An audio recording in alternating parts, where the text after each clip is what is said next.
Então, eu quero pedir que você comece esse tempo comigo. Eu vou precisar um pouco da sua imaginação.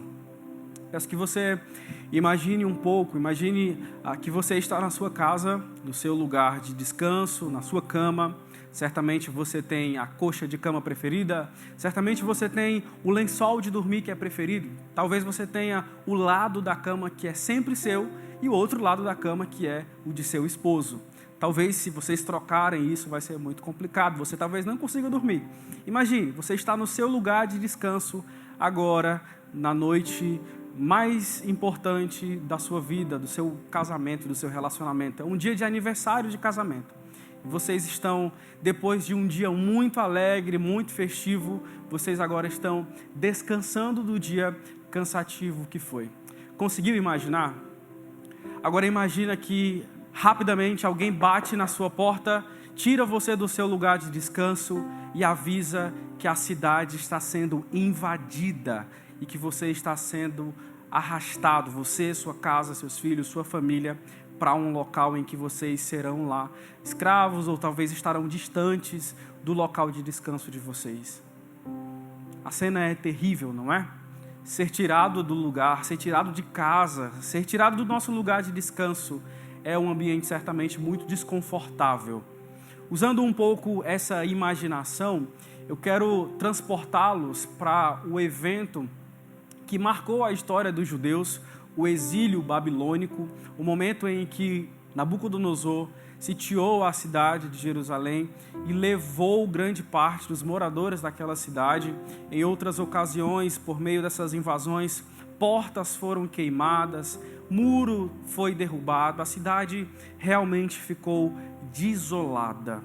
Nós temos visto por meio de vários desastres naturais, nós acompanhamos nesse ano o que aconteceu no Rio Grande do Sul, por meio das enchentes, as casas destruídas. Nós vemos o que aconteceu nos Estados Unidos, por meio dos tornados, dos furacões, as casas destruídas, enlamaçadas, derribadas. Nós vimos o que aconteceu recentemente na Espanha. Nós estamos acompanhando o que aconteceu, ou que tem acontecido há um ano, constantemente em Jerusalém, em Tel Aviv, em Israel, no Irã.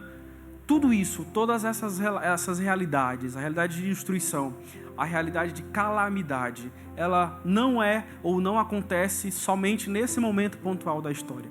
Isso já aconteceu em outros momentos. Isso já aconteceu na história do povo judeu. Isso aconteceu já na história de Israel.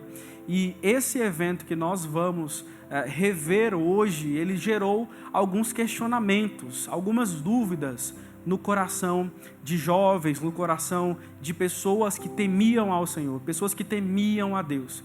Eles estão agora exilados. Eles estão diante de uma cidade que não é a sua terra natal.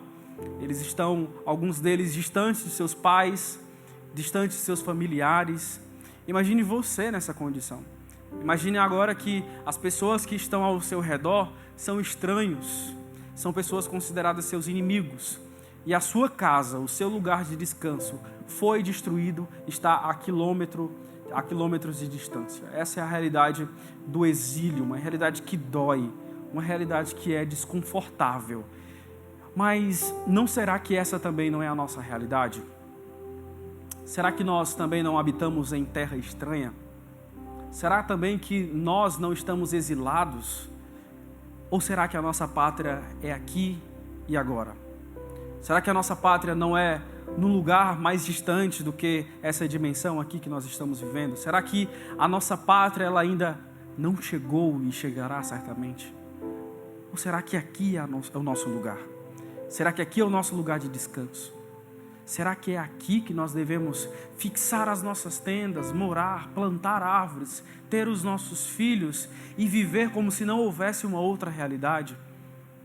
O texto de hoje vai nos desafiar a entender essa realidade desconfortável que esses jovens viveram, mas também que nós vivemos.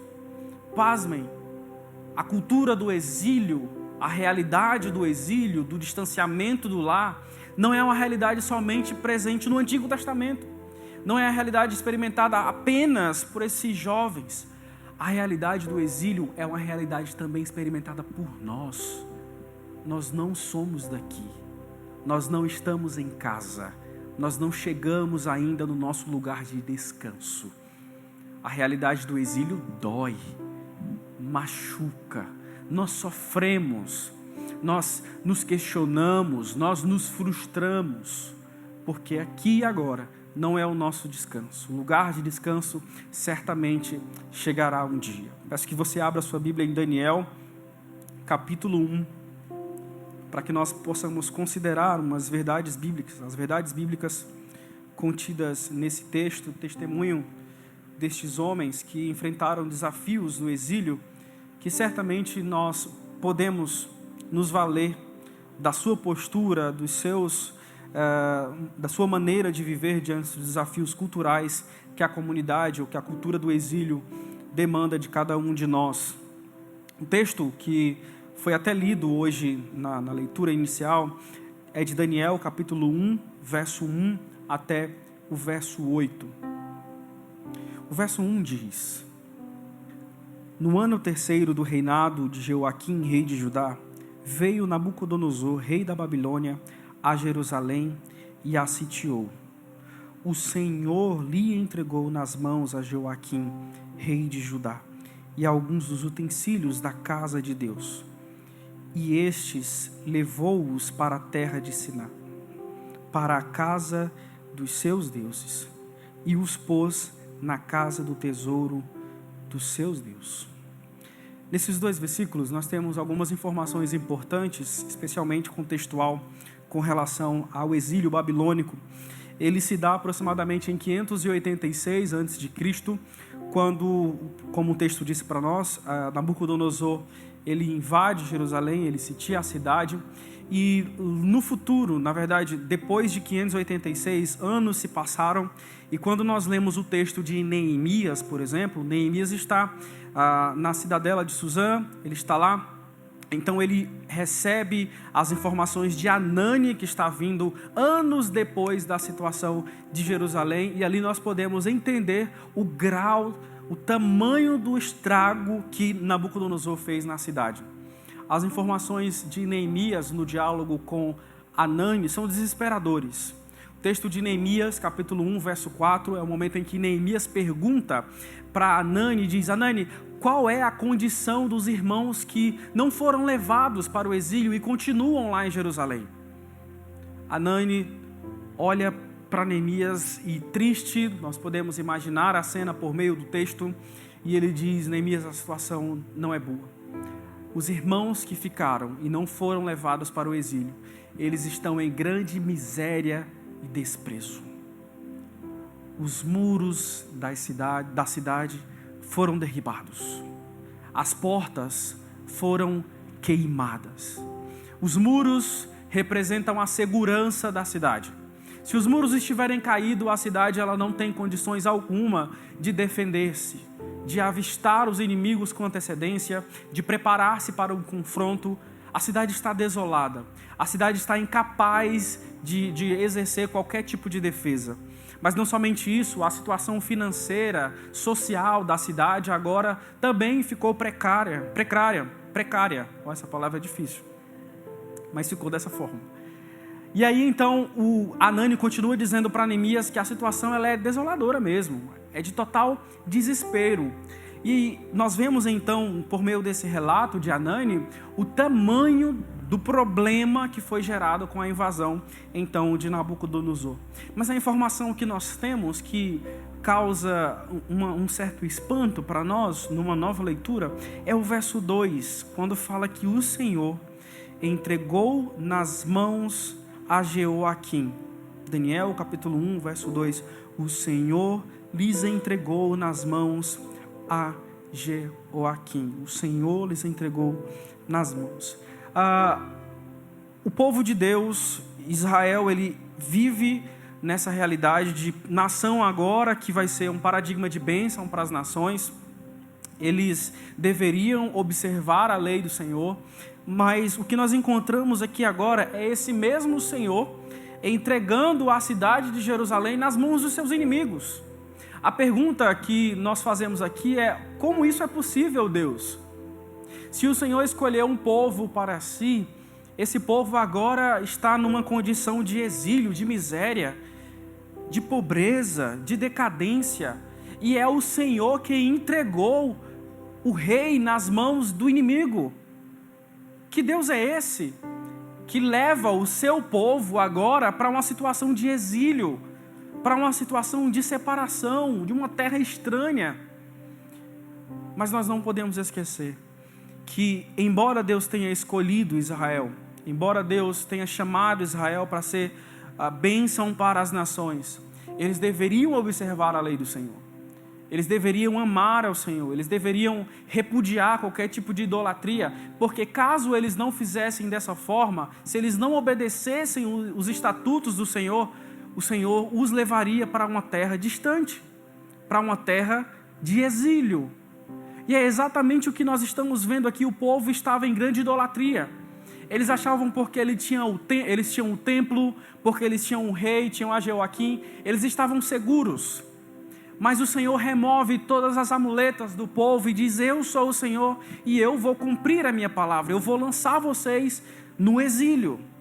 E o que nós vemos então é o Senhor colocando o seu povo diante de desafios culturais, diante do exílio babilônico, com suas questões, com suas perguntas, com suas dúvidas. O Senhor é quem leva o povo de Deus, o povo de Israel, para a condição do exílio. O Senhor é quem coloca o povo inserido dentro da cultura do exílio. É claro, nós podemos fazer algumas reflexões olhando para o aspecto da soberania de Deus e a capacidade de Deus de colocar quem quer, aonde Ele quer. E nós estamos inseridos nessa condição sobre os braços ou sobre as mãos da soberania divina. O Senhor nos coloca onde Ele quer. O Senhor faz de nós aquilo que Ele quer por causa da sua soberania. Ora, você está inserido no seu trabalho, naquele local, exercendo aquela função, porque o Senhor te colocou lá, sim ou não? Sim, o Senhor que Ele colocou lá. Queira você ou queira não, o Senhor foi quem permitiu que você chegasse até lá, até esse lugar, até essa condição. E pena que muitos de nós hoje vivem talvez um cenário de insatisfação. Talvez você esteja trabalhando num local que não é o melhor lugar dos sonhos. Talvez você more hoje diante de vizinhos que não são os vizinhos preferidos, que não são os vizinhos perfeitos. Talvez você estude na instituição em que todos os seus colegas de classe não são colegas de classes bacana, legal, pessoas que são boas. Talvez não. Talvez você esteja inserido num contexto desconfortável, num contexto em que as pessoas que estão ao seu redor são desagradáveis. O ambiente é desagradável. Você não quer estar lá. Você não quer trabalhar lá. Você não quer estudar lá. Você não quer viver onde você está inserido nessa realidade. A minha notícia para você hoje é: o Senhor te colocou lá. E porque o Senhor te colocou lá, você precisa fazer perguntas. E a pergunta que você precisa fazer é a mesma da mentalidade de Daniel, a maneira de pensar de Daniel. Será que eu tenho vivido com integridade, Senhor, ainda que eu esteja nesse lugar desconfortável? Será que só porque você não vive nesse momento a condição perfeita trabalhista, o emprego perfeito, o ambiente perfeito de trabalho, há espaço para você agir com falta de integridade? O chamado da Escritura é para que nós sejamos íntegros, comprometidos com a verdade e com a verdadeira sabedoria, onde quer que Ele nos coloque na cultura do exílio. Seja na faculdade, seja no trabalho, seja com a sua vizinhança, onde quer que você esteja, você é convidado a viver com integridade diante do Senhor.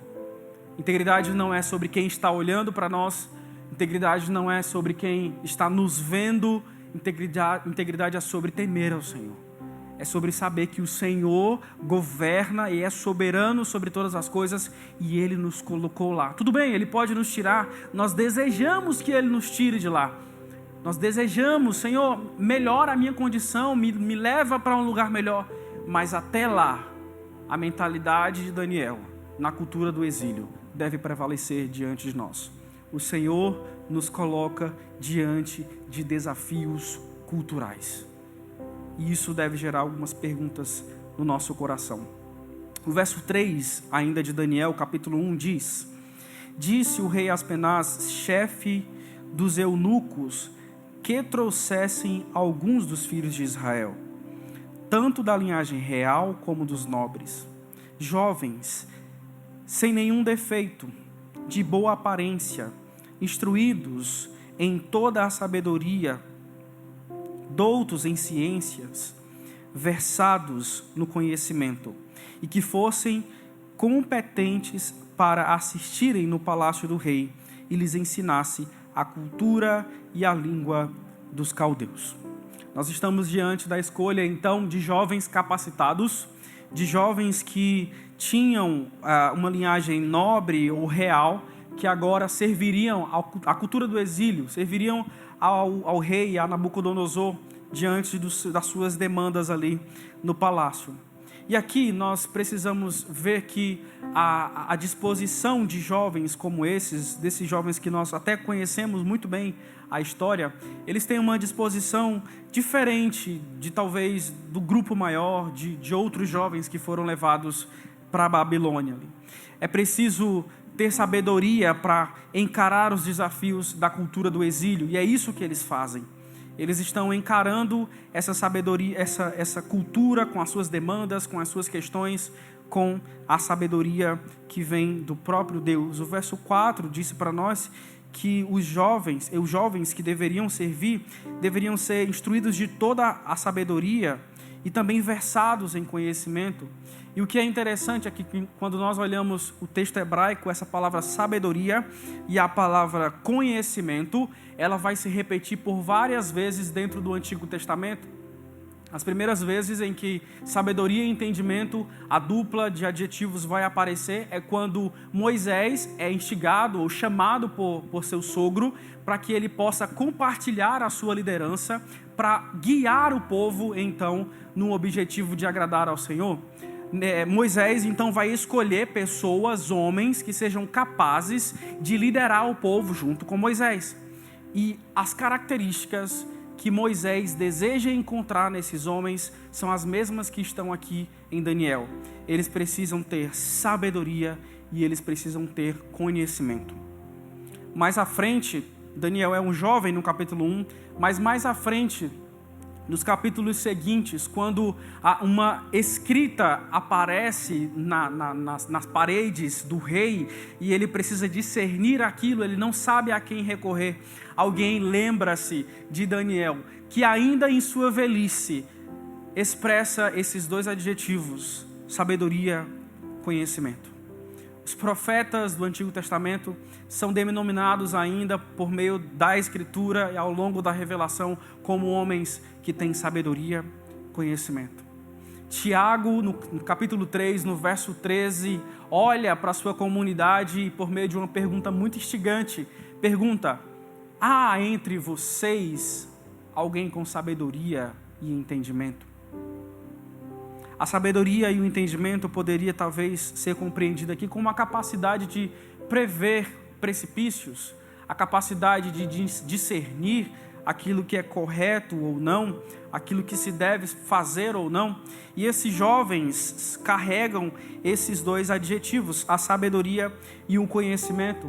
E esse é o nosso desafio. Nós precisamos ter sabedoria e conhecimento para enfrentar os dilemas, as questões da cultura que está ao nosso redor.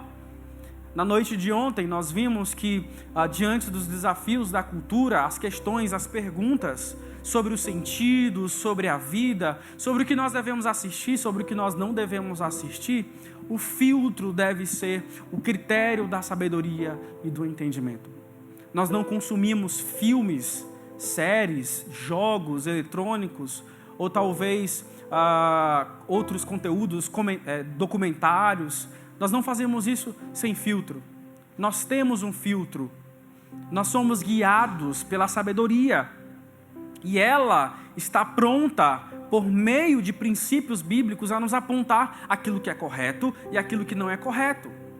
aquilo que nós abraçamos e aquilo que nós rejeitamos, aquilo que nós não negociamos, aquilo que é tão importante para nós que nós não estamos dispostos a negociar por qualquer coisa: sabedoria e entendimento. Esses jovens vão demonstrar, Daniel vai demonstrar para nós como é a sabedoria bíblica prática, o conhecimento bíblico prático. Os versos seguem, a partir do verso 5, diz que determinou-lhes o rei a ração diária das finas iguarias, da mesa real e do vinho que ele bebia, e que assim fossem mantidos por 3 anos, ao cabo dos quais assistiram diante do rei. Verso 6, entre eles se achavam dos filhos de Judá Daniel, Ananias, Misael e Azarias. O chefe dos eunucos lhes propôs outro nome, ou lhes pôs outros nomes, a saber, Daniel a Beltsazar, Ananias a Sadraque, a Misael o de Mesaque e a Azarias o de Abednego. Verso 8 diz: resolveu Daniel firmemente não contaminar-se com as finas iguarias do rei, nem com o vinho que ele bebia. Então pediu ao chefe dos eunucos que lhes permitisse não contaminar-se. Nós temos agora um momento de confronto, um momento em que Daniel demonstra para nós que diante da cultura do exílio, diante dos desafios que a cultura do exílio requer de cada um de nós, é preciso ter uma firmeza de propósito. Nós precisamos sim de uma firmeza de propósito diante daqueles que são os desafios que a cultura que está diante de nós vem a propor. No caso de Daniel e na cultura do exílio pontual em que ele estava vivendo, ele resolveu não se contaminar com as finas iguarias. Eles estão agora diante de vários desafios. Um dos desafios é o próprio nome. Eles apresentavam ou chegaram até a Babilônia com um determinado nome, e o rei então passa a chamá-los de outra forma. O nome deles, que é modificado agora, parece fazer alusão à adoração do próprio rei e não mais à adoração do próprio Deus, como era o significado do seu nome. É claro que essa mudança, essa modificação, ela é aparente, né? Ela acontece somente ali no chamamento. Isso não determina a fé que Daniel tem no coração, até porque isso é claro durante todas as histórias. Daniel continua, e a razão dessa continuidade dele de temer ao Senhor, de amar ao Senhor, é porque ele tem uma firmeza de propósito. E nós precisamos disso. Nós precisamos de firmeza de propósito diante dos desafios culturais que estão diante de nós. Muitos dos nossos irmãos, muitos dos nossos que estavam próximos de nós, acabaram se perdendo porque se envolveram demais com elementos culturais e passaram a amar o mundo. Passaram a amar as coisas do mundo tanto que o amor de Deus, o amor de Cristo Jesus já não faz mais parte deles, ou não mais faz parte do vocabulário deles. Cristo não é mais Senhor para eles. Cristo agora é só um sábio, um profeta, porque não tiveram firmeza naquilo que eles acreditavam. Mas Daniel, nós somos chamados a experimentar e reafirmar essa firmeza de propósito. Ter firmeza de propósito é estar disposto a não negociar a nossa fé diante dos desafios culturais que temos diante de nós. É olhar com um modo tão fixo para a razão da nossa fé, para a doutrina, para aquilo que nós cremos, e não negociar isso por nada.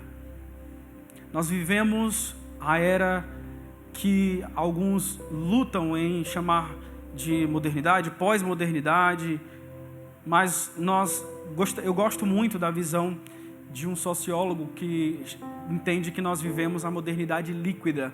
É tudo muito líquido, não há solidez no nosso tempo, as pessoas mudam demais. Os amores, as pessoas se relacionam, mas elas estão prontas a romper facilmente com o relacionamento delas. O casamento é algo que eles fazem agora, uma aliança que chamam aliança diante de Deus, mas estão prontos a romper por qualquer coisa. Estão prontos a unir-se a uma outra pessoa, a qualquer coisa. Isso tem invadido também o cristianismo, de modo que tem surgido o tal cristianismo líquido.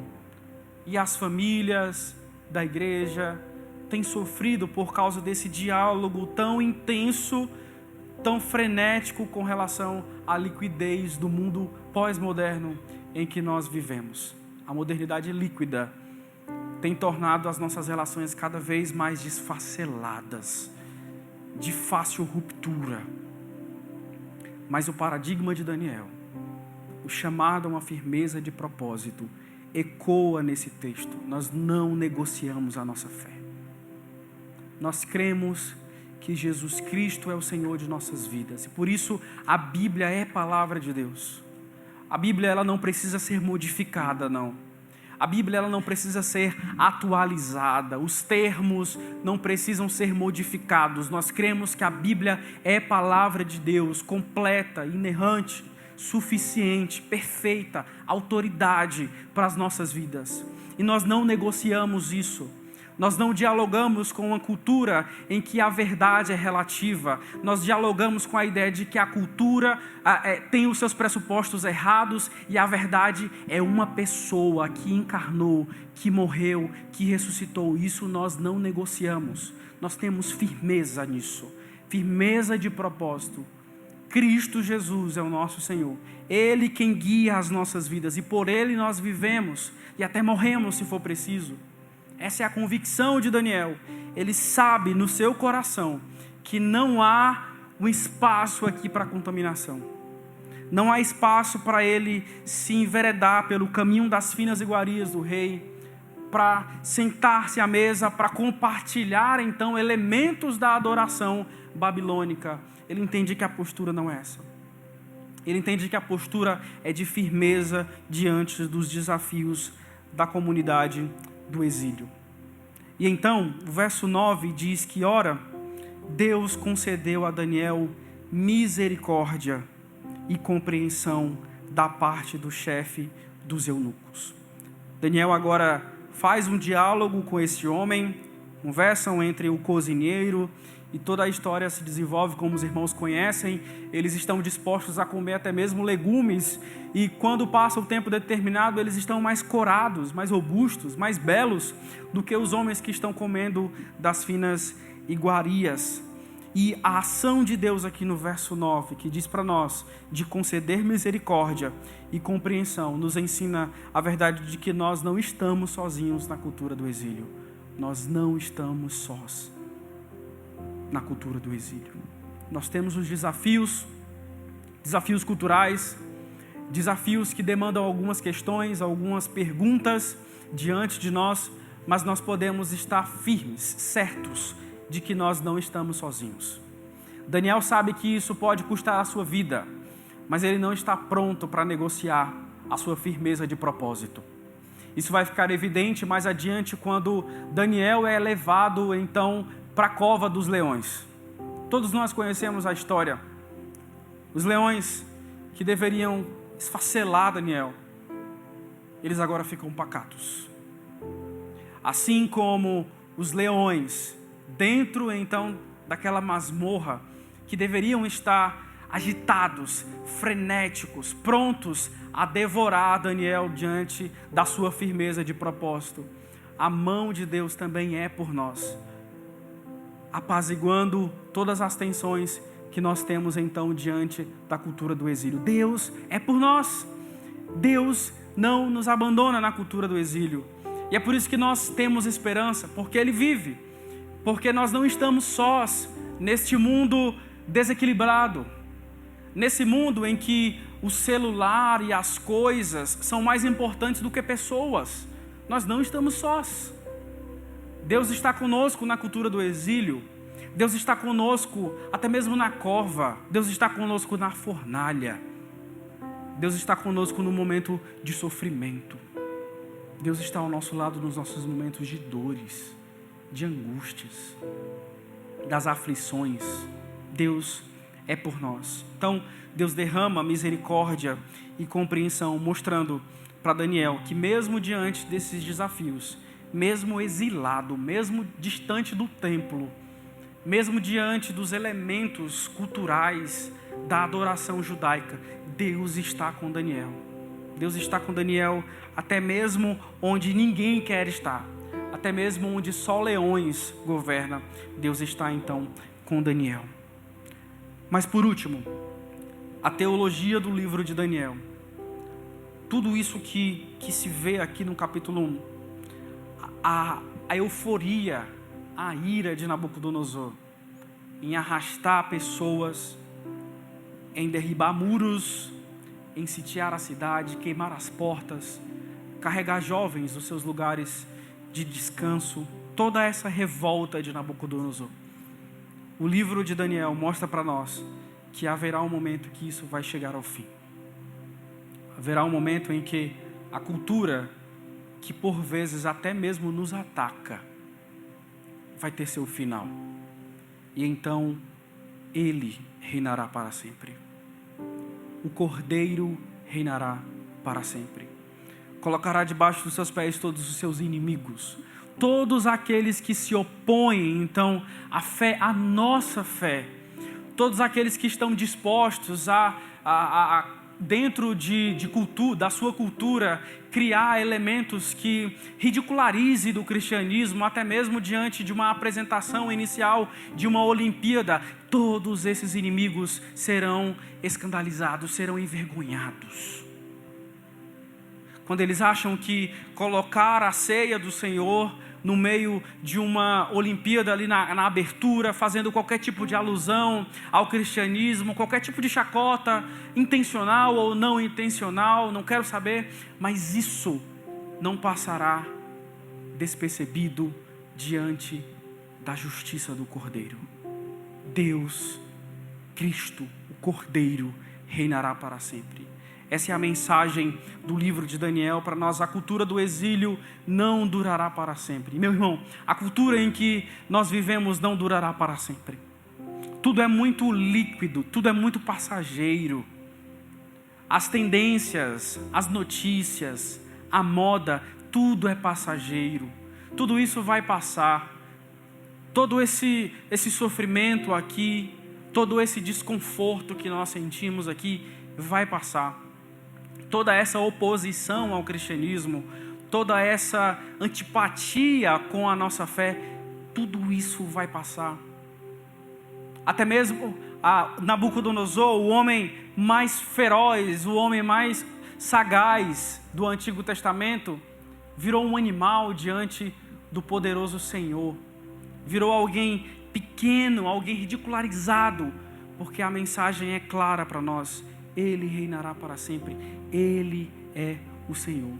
E porque Ele é o Senhor, porque Ele reinará, nós podemos acreditar firmemente. A cultura do exílio passará.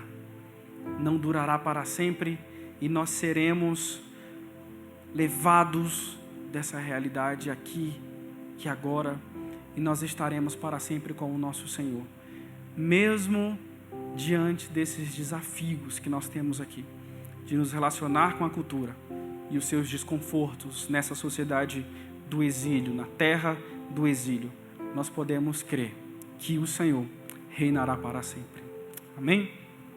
Quero finalizar esse tempo de reflexão com uma canção.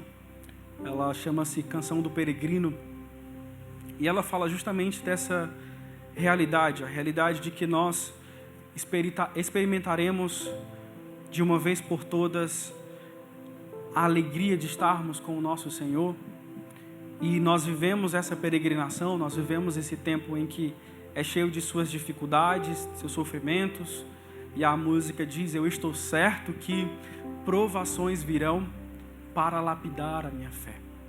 A perseguição, ela me perseguirá enquanto eu contigo andar. E a graça que me trouxe a ti não me prometeu viagem fácil, mas garantiu por sangue carmesim que o destino é certo. Somos peregrinos em terra estranha, mas não sem esperança de retornar para o nosso lar, onde a dor e a amargura encontram a sua cura, onde o meu e o seu coração, enfim, descansará. Amém?